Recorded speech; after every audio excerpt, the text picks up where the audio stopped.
to Soldier Field. I don't know where you want to start here, but can you take us into the locker room? And was that, I don't know, how much jubilation, how much celebration, how much everything? Did you see something in there tonight that you've never seen before?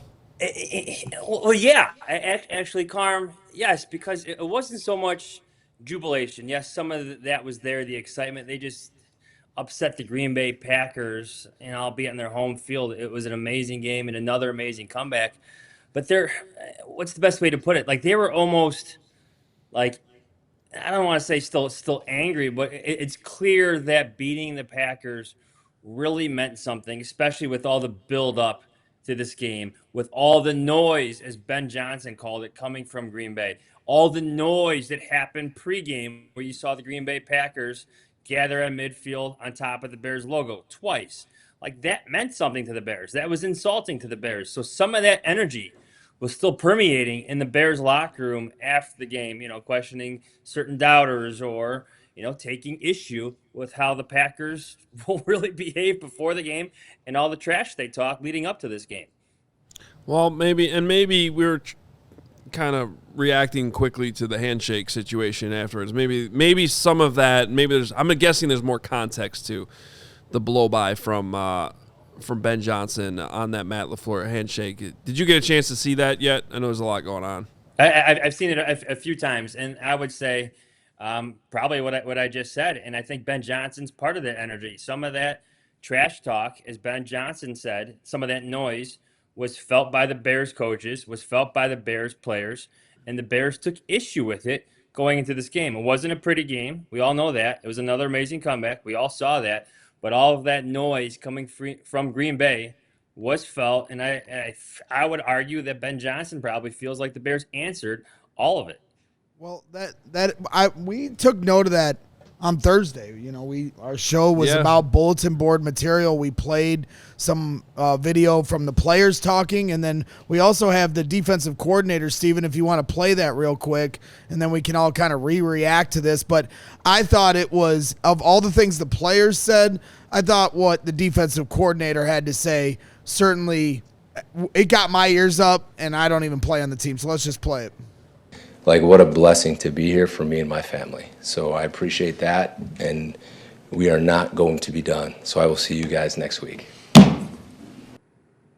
Yeah, maybe not. I thought that was funny then. I think it's funny now.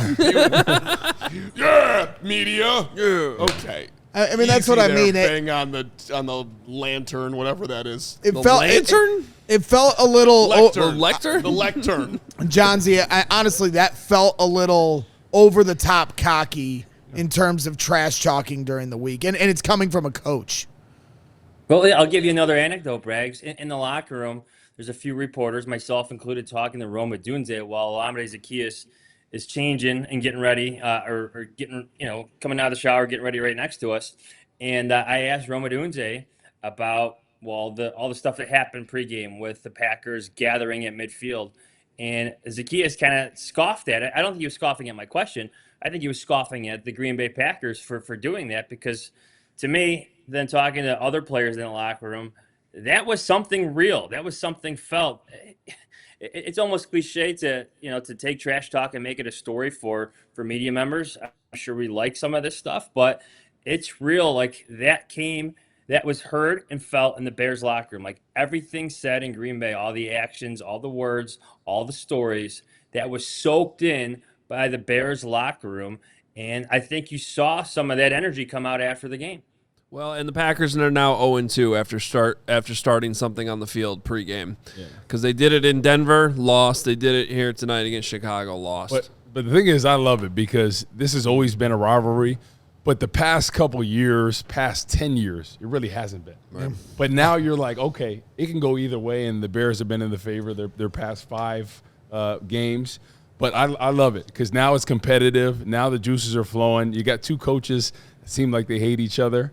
Couldn't get better than this. It's the Bears' first playoff win since 2010. I know. And the last time, they're 5-25 since since that season against the Packers, and they had an unbelievable record at Soldier Field. The Bears have finally even the stakes here. Yeah, Ben Johnson said, "Hey, there's a new sheriff in town." But Jahns, I want to talk to you about at halftime, right? Ben Johnson talked about his speech to the team, and we were kind of talking about how Ben Johnson is the perfect coach for the Bears this year. What did you think about his adjustments and Dennis Allen's in that second half? Can I just read you Caleb Williams' stat line? If we're going to talk about Ben Johnson's adjustments, I think we need to highlight what Caleb Williams continues to do for Ben Johnson in these key moments. And Caleb Williams said it himself after the game. His confidence in himself has grown because of his relationship with Ben Johnson, the one-on-one meetings that they've had. Having Ben Johnson have his back through all of this has emboldened him. It's encouraged him. It's helped his own confidence. So in the fourth quarter, Caleb Williams was 10 for 21 for 184 yards and 2 touchdowns for 110 passer rating. Mr. Fourth Quarter right here. If we're going to talk about Ben Johnson's adjustments, we have to talk about Caleb Williams, I think, succeeding through those adjustments. As far as the second half adjustments for the defense, a few of the defensive backs, Jaquan Brisker, Kevin Byard, both said they just felt like their coverage was better, and I think they felt it helped the rush get going a little bit. I think Kyler Gordon playing the entire second half probably helped. I felt like he got better throughout the game. The more he played, the better he looked. And just looking at some third down numbers let's look at the Green Bay Packers third down numbers. In the first half, they're 4 for 6. They finished this game, the Green Bay Packers, 6 for 15. So the second half, the Bears defense got better on third downs. And that was a trend earlier in the season when Dennis Allen's defense was a top 10 defense on third downs. That got away from the Bears the past few weeks. Of course, the 49ers game stands out. But you saw that trend come back for the Bears today in the second half.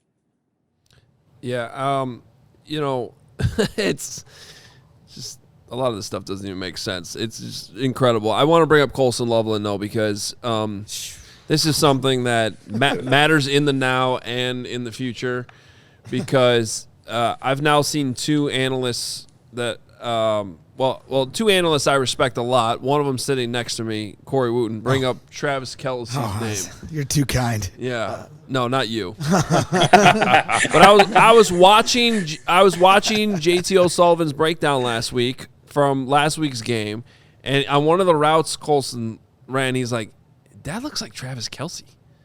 That looks like that looks like the way how he does. He just does things that other tight ends don't do." And in the middle of the game today, you said the same thing. Jahns, I know you had some notes on what Colston was able to do, but this seems like it's just an enormous development, not only for what he's given this team the last few weeks, but going forward into the future. 15 targets today. That's unbelievable for the rookie tight end. 15 targets, 8 catches, 137 yards. And it's now I'm at the point in the press box where I'm watching Colston Loveland on almost every pass play because of the separation he creates. That's something that goes back to our conversations with Ryan Poles, after the draft. That was the separating point for him, the literal separation that Colston Loveland can create when he's in the secondary and becoming a problem for the defensive backs. You're seeing that week after week after week. Colston Loveland, guys, averaged more than 17 yards per catch tonight. That's insane. I mean, wow. It's honestly hard to comprehend because I don't think the Bears have had an offensive player who I would consider potentially top 2, top 3 in his position down the road. Colston Loveland shows signs of that every single week. Is he the best tight end in the league right now? No. But he looks like it. Looks like he has the potential to be next year, 2 years from now. That's the type of talent you're seeing every single week from the Chicago Bears. And Colston Loveland, to think about this, he had over 700 yards receiving this regular season, and he didn't even get the rock the first 6 weeks. Right. That's the incredible part about it. From the second half of the season on, he's been one of the best tight ends in football statistically, right behind the tight end out of Arizona. That's, Trey McBride. Let's underline, too, on the Loveland thing. The Bears never pick the guy first who's supposed to go second or third. Tyler Warren should have been the first guy, right? They never would ever get this right. They would never pick a guy. Yeah. You understand what I'm saying? Like Tyler Warren was supposed to be the first. Yeah, I don't think that made sense, but I do understand your logic. And he might still have a very good career. But the Bears never identify talent and take it ahead of the guy and get it right. Yeah. And by the way, that's and by the way, the other guy's good too, but this guy might be incredible. Ben Johnson wanted him. Poles trusted Ben and his evaluation and how he would fit in the offense, and all of that coming together is very un-Bear-like. That's all I'm saying. Johns, you're not in your head, right? You get it. I just think of like all the recent success that you see in the NFL and how valuable tight ends are to these offenses, whether it's Travis Kelce in Kansas City, Rob Gronkowski. Tom Brady called Colston Loveland mini Gronk in a game. Like that is something I don't think has been discussed enough. Like if that's not an endorsement of Colston Loveland's potential, I don't know what is. Like you could go on with Mark Andrews in Baltimore. Like all of these explosive, productive offenses have tight ends like Colston Loveland in them. In fairness, though, Adam Shaheen was also called Mini Gronk too at one point. Yeah, but that was from like teammates talking out, not a Hall of Fame quarterback. That's a good job by Bear Down 2025. Thank you. Yeah. But I think honestly, Colston Loveland might be one of the fastest, most athletic tight ends in the league. I mean, him one-on-one on Quay Walker today. Good luck, Chuck. Like Quay Walker could not run with him at all. Well, yeah, like that 2-point conversion too. Yeah. I mean, all this dressing, all this stuff, and they're really just running the speed out and just on a mismatch against a safety. I would also add in on the Loveland thing. They need him. Yeah. Rome Odunze is not himself right now. DJ has not hit the highest levels, although tonight was a hell of a recovery, getting in the end zone for the go-ahead touchdown, all that. But they need Loveland, and he's delivering. So like that adds on to it to me. Yeah. Hey, Johnsy, I want to ask you this because I know the press box isn't necessarily like you can't fully hear the energy or the sound of the fans out there, but when you're actually in it. But, when the Bears took the lead and then the defense had to go back on the field, I know I was sitting here being like, this better be the loudest the stadium's ever been, ever. Take us inside the stadium, what you saw, what you felt from the crowd, the atmosphere, and how much we need to credit Danny Parkins, who was apparently sitting in the first row of the game. It's snowing again at Soldier Field, by the way. This is the best way I could describe it. You could feel when the Bears took the lead, this place was shaking. The press, I have never felt in my entire career covering this team for more than a decade, the press box shake, ever. So I literally took a video of my water bottle, like on the ledge here. I'll share it later. You just reminded me of it. It's like that Jurassic Park, right? Like where you can see the vibration stuff. Like it was unbelievable.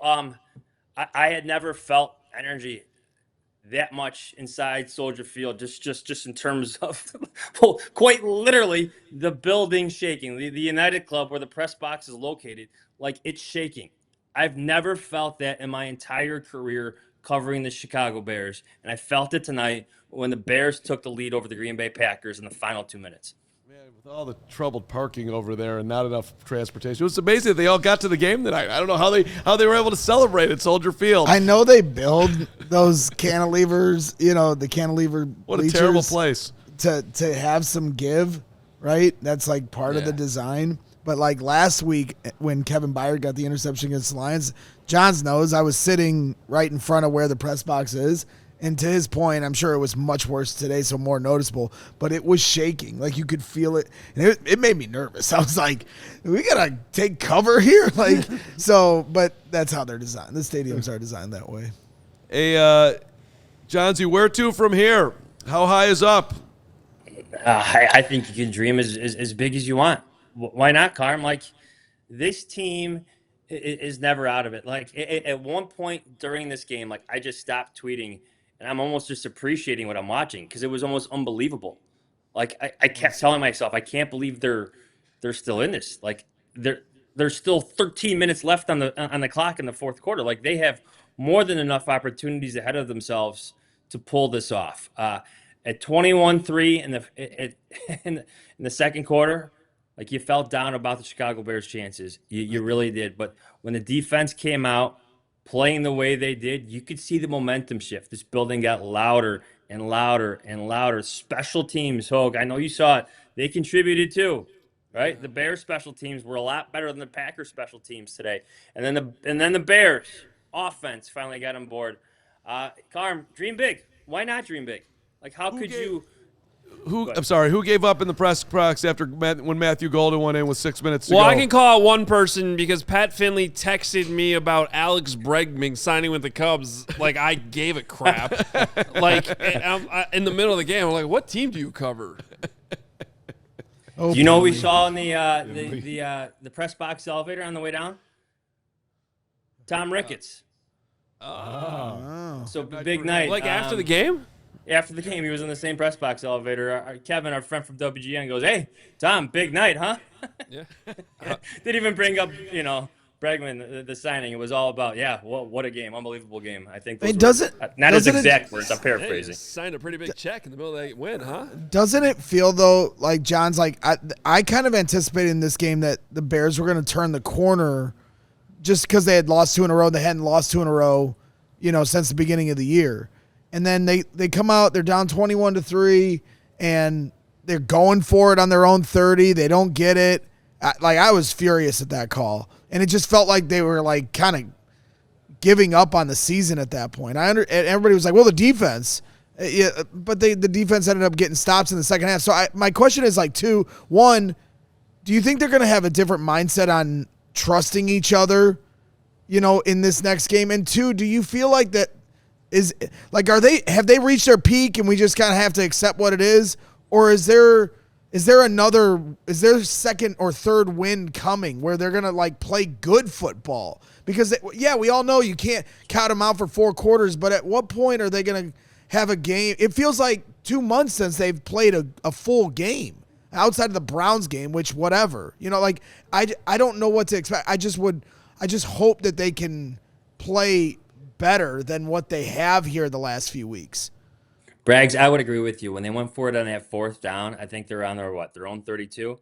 Yeah. It felt like desperation seeping into the game plan for Ben Johnson, and it felt like he was giving up on his defense when, I don't know, there's just still opportunities. They had 3rd down opportunities to get off the field against the Green Bay Packers, so I felt that was a desperate move early on in the game from Ben Johnson. I forget what you said after that. to be honest, please tell Greg they're going to win the Super Bowl. Right? Can I expect them? Is this game what it's going to be the rest of the year, or can we expect them to maybe play better for 4 quarters? Yeah, I know what I was thinking. I would like to think, Braggs, that the Bears have one more game in them, like they had in Philadelphia against the Eagles, where they're physically imposing up front, where it's a win that doesn't give us heart attacks. So you don't have reporters in the press box leading the leads of their stories. I've learned my lesson. I didn't write anything until this game was over. I've learned my lesson covering this team. So did not put one word in my Word document about this game until the game was over. I would believe that Ben Johnson would believe they have a game like that still left in them. When that happens, I don't know. I think if one thing, the Bears are proving that this way of winning, you could argue it's not sustainable, but right now it does look sustainable because this is just who the Bears are. You can't count them out. You can't count them out whatsoever in games like these because they have Caleb Williams, they have Colston Loveland, players who Ben Johnson says all the time will come through for this team in the most crucial moments in these football games. They won the game. We're on 4th and 1 down, whatever they were down at the time. They passed the ball rather than handing it off. DJ Moore fell down. Caleb threw a pick. So mad. Everybody died, and they still won this game. I mean, that felt like the end at that point. There was 6 moments in this game that felt like the end. Yeah, it's maybe more. I don't know. Guys, they won the game. It's honestly still unbelievable. They won the game by going 0 for 3 in the first half in the red zone. There's 3 footballs laying on the ground. Javon Dexter can't recover it. There's another one on a kickoff. Caleb Williams throws 2 interceptions. He hasn't thrown 2 interceptions to dating back to his 3rd or 4th start, I think, against the Indianapolis Colts. last season. And like that's a rarity for Caleb Williams to have that many turnovers. And yet they still miraculously, I don't even want to call it a miracle anymore because this is the Chicago Bears. This is what they do this year. They pulled this game off by still fighting. Javon Dexter Sr. did a cannonball on the football trying to recover it. Well, you know, because earlier this year he had a chance to fall on a fumble. He tried to pick it up and he didn't get it. Well, and so this time he's like, I'm going to fall on it, and then he fell on it too hard. Let's do something in the middle of all that. Domofsky tweeted, the Bears became just the third team in NFL history to score 25 or more points in the fourth quarter of a playoff game, joining the 1934 Giants and the 1992 Eagles. Wow. Only the third time ever a team has scored 25 or more points in the fourth quarter of a playoff game, and they did it tonight. And against their rival. Wow. Icing on the cake. And Adam, what was the other storyline coming in? Like the intrigue with Matt LaFleur's future, right? Like that was one of the storylines coming into this game. That's going to be a long plane ride, even though it's like 45 minutes back to Green Bay for Matt LaFleur. I'm wondering if we're going to have some news breaking in the middle of our Hogan Jahns tomorrow, which we're going to be doing at 11 a.m. live on YouTube before the. They want John Harbaugh. They better. What's your gut say, Johnsy? You fire a coach like Matt LaFleur? Like he's greener on if the you other ask side. me that in the second quarter, no, his play calls look pretty good in the second quarter, but now, like, bad second half. Yes. I mean, that was a bad second half. He only has 1 year left on his contract. Ed Policy, the new team president, wanted this to play out, where he can make a decision after the season. And this is the last thing you get to evaluate, like a legendary, historic fourth quarter collapse by the Green Bay Packers against their hated rivals, the Chicago Bears. Which has been the story for this team. Who should Bears fans be rooting for tomorrow? If the Eagles beat the Niners, then it'll be the Rams. If the Eagles win, it'll be the Eagles. Who do you think the Bears look better against? No, I don't know. The Rams didn't look too good today, and I've been on the Rams train for a while. I think they're a pretty complete team, but the Panthers had their opportunities. Yeah, they really did. So I got to give that more thought. But just looking at, maybe it's recency bias, but maybe the Rams right now. When I said this on Hogan Jahns on Friday, look, they were only 3-3 coming into the playoffs, the Rams. They hadn't beaten a playoff team since they beat the Seahawks back in mid-November. They seem like a team that kind of peaked a while ago. And their special teams has been dog crap all year. They fired their special teams coach a few weeks ago. They gave up a block punt tonight. Or earlier today. So it's I think both, honestly, I think both scenarios at home, which goes back to the Eagles sitting their starters last week. The fact the Bears have a home game, they'll have a chance.